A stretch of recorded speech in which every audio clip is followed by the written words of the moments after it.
Good day, YouTube. Today is the 12th of January 2021, and this dark image is the temperature gauge in my 66 F100.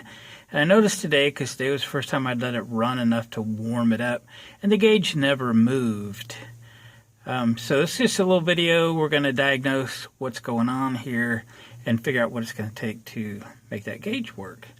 To the right is oil pressure gauge, and I've never seen this thing come above about 15 pounds, cold, hot, or otherwise. It's very slow to react. So let me show you how we'll test these gauges. So that shiny thing just right of the fuel pump is apparently a brand new oil pressure sending unit, and I recognize that for the older Fords. Now, a gauge is essentially an ohm meter that is looking for a resistance to ground. And they can vary in the range that they're calibrated at. So how many ohms to ground will read, low, medium, or high, or, cold or hot, or low pressure, high pressure. That has a tendency to change year to year and vehicle to vehicle. So let's not dive into that. But to test the gauge, all you really need to do is pull the wire off, which I have done, and ground it out. So here's the wire that went to the sending unit, and I ground it out. I just tagged a test lead onto the carburetor there, because it's well grounded. Okay, so we're inside the truck. Sorry there's no backlight on that gauge, but I guess you can see it okay. Now I'm going to turn the key on, and the idea is if the gauge is okay, it'll full field. It'll go all the way to the mechanical stop on the far right. Okay, key on. And there it is. The gauge works. So we'll shut that off, and it'll return itself to 0 in good time. It's kind of a slow reacting gauge, but that's what it is. All right, let's do the same with the temperature gauge and make sure that the gauge is good.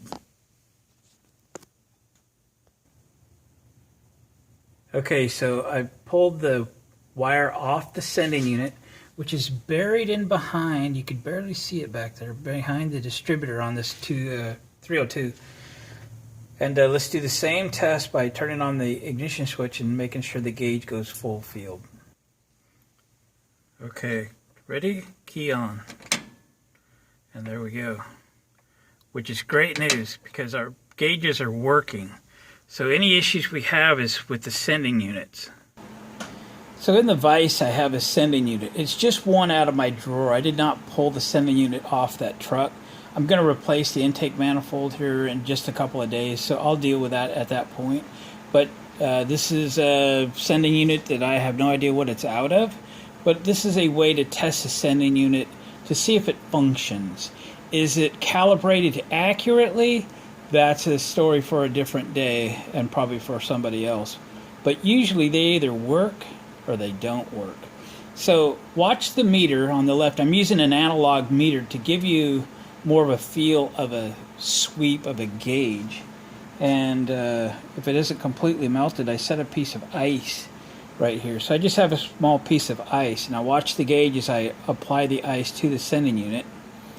And you can see it's going to the left, or as you would expect in a car, cold. Okay?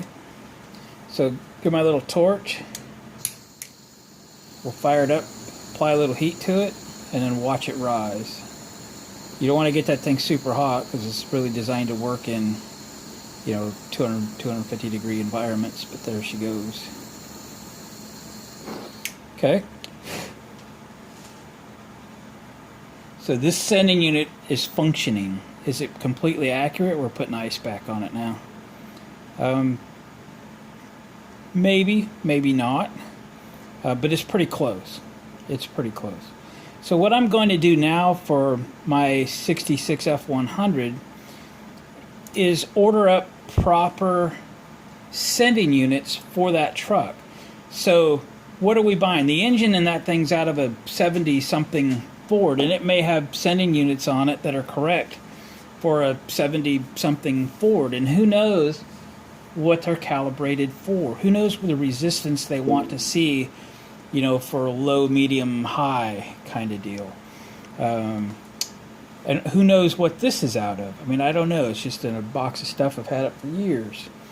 But if I order the correct sending units for the truck, because the gauges are original to the truck, I should have the correct gauges calibrated properly to the gauge themselves, and they should work well. So what I think that I have is either a non-working temperature sending unit, or possibly a sending unit for an idiot light, not for a gauge at all, and I just need to replace it with one that's correct. The oil pressure appears to be new, but my guess is that it's for the wrong vehicle. Maybe that engine came out of a 74 Bronco, or who knows what it came out of, but it would be correct for the gauge in the Bronco, not correct for the gauge in my 66 F100. So I'm going to go online and order sending units for a 66 F100, and I hope that adjusts my problem and makes my temperature gauge work and makes my oil pressure gauge correct. So there's just a quick 101. We've diagnosed the gauge issue. The gauge is working good. The wiring is good. We're down to the sending units. I'm going to order 2 new ones, and hopefully my problems are gone. Guys, thanks for watching. Comment, subscribe, and hit the thumbs up on the way out. We'll catch you on the next video.